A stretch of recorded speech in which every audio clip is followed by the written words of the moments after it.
feel like I started a good amount of my videos talking about how I was originally going to do a video on something and then I ended up doing a video on something else because it was more interesting, or just because I've had to do that video. Well, let me be the first to tell you that that is exactly what is happening now. I know I took a break last week to talk about the wonderfully edgy world of Dorei Yugi, but now it's time to do another video on a game that is the PC version of a much more recognized, well-regarded game. Okay, well, the Cartoon Network game wasn't really a PC port, but you know what I mean.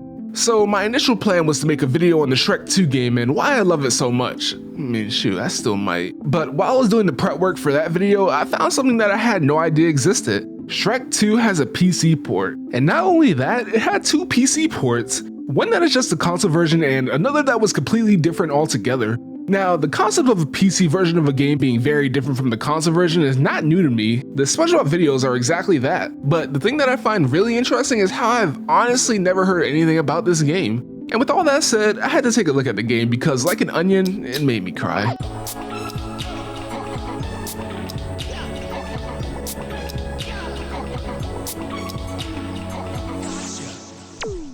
So before I get into the game, I have to talk about the game before the game. This little mini game, as it always is with these old games, is figuring out how to actually play the game when you don't actually want to pay for it, because I still can't justify the cost of it.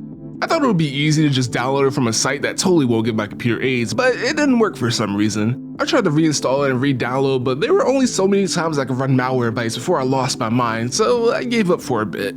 Eventually, I found another download on archive.org and it worked perfectly. The only thing about that was that it was 100% completely in French, which is something 4 years of French clearly did not prepare me for. I almost ran with it, but I really don't want to go through the whole game and have no idea what's going on. After almost dropping the video once and for all, I had a brilliant idea. See, the games of old had their files all out in the open. There weren't a lot of files that made Windows go, we don't know how to open that.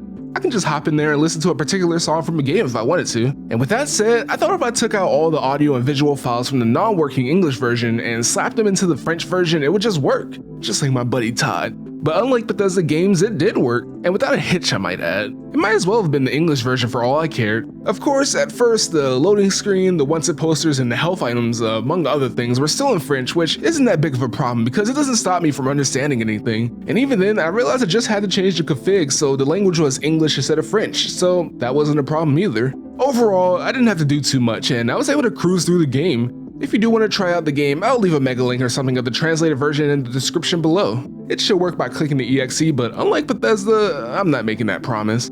Okay, now I'm going to actually get into the game, and I think I'll start with the story. The Shrek 2 PC game follows the story of the movie pretty closely, but they do change things so that they'll fit into the game better. For example, on the way to Far Far Away, the Shrek group gets accosted by bandits, which is where you get the tutorial about combat. It's just click, click, slam, and repeat, but more on that later. The thing you'll notice the most about this story is how much they were willing to skip. Though they are told through the storybook, you don't even see Far Far Away until the very last level, but I think it would be easier to just tell you about the levels. The first level is running through Shrek's swamp, making sure things are in order before you leave to get the king's blessing. After that, you start heading to Far Far Away, but before you make it, you start getting accosted by bandits, which I just said.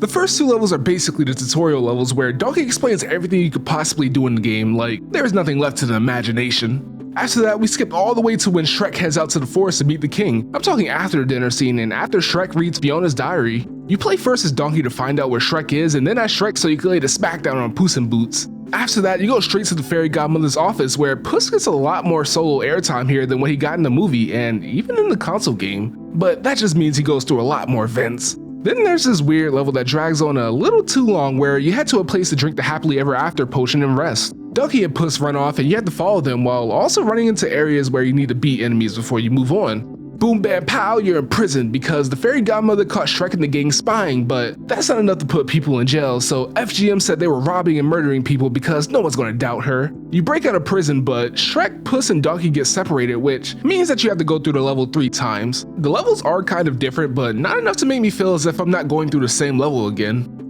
But they do lampshade this throughout the levels, so I guess that's kinda cool.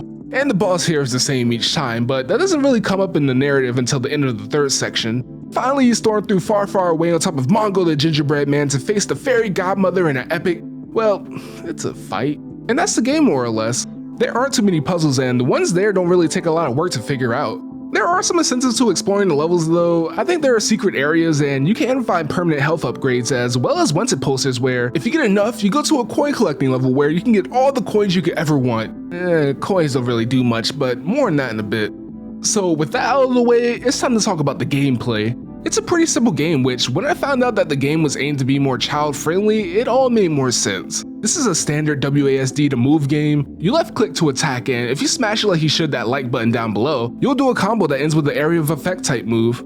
Out of the 3 main people you'll play as, Donkey has the best combo ender because it hits the most people since it goes all around him. These combos are all you really need. Even the bosses can get chained by it as long as you just keep clicking. There's not a lot to it. There's also this weird thing that only works with Shrek where if you do your attack but stop before the ender while moving, you'll glide across the level. It makes things move along way quicker as you head from enemy gated section to enemy gated section. You also have a jump attack which has a really weird hitbox. It only hits at the top of your jump attack and also when you land, but I think that's the only way you can hit the higher targets. This leads to the next part, which is jumping. You use right click to jump and as you're still rising, you can right click again to do a double jump. But if you're coming down from the first jump, you can't double jump. And that is very important to remember because I swear I keep forgetting. I miss a lot more jumps than I should have, and most of the time it's not that big of a problem because if you do miss, you can just try to jump again. That's the case up until the prison level of the game, where if you miss a jump, you have to start back from the checkpoints, which could be like 5 minutes away, and it is very annoying.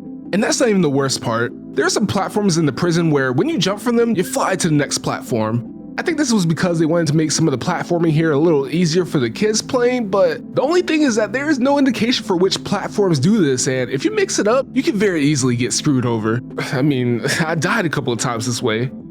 Man, what is it with these old games and jumping? Past that, if you want to do something other than spam left click, well, you can finally use your coins for something other than seeing how high the number can get. With coins, you can buy potions from the potion shop. They do a myriad of things, but it usually boils down to potions to defeat enemies easier. I thought I could save the potions for bosses, but it doesn't even work on them. And the game doesn't really put enough enemies in a single area, so the potions don't get a lot of mileage. At the end of the day, I didn't even get to use all of them because I never saw time to use them. With that said though, my favorite potion of the bunch was definitely the ice potion because you can one-shot people, unless you were a puss, but I don't understand why that happened.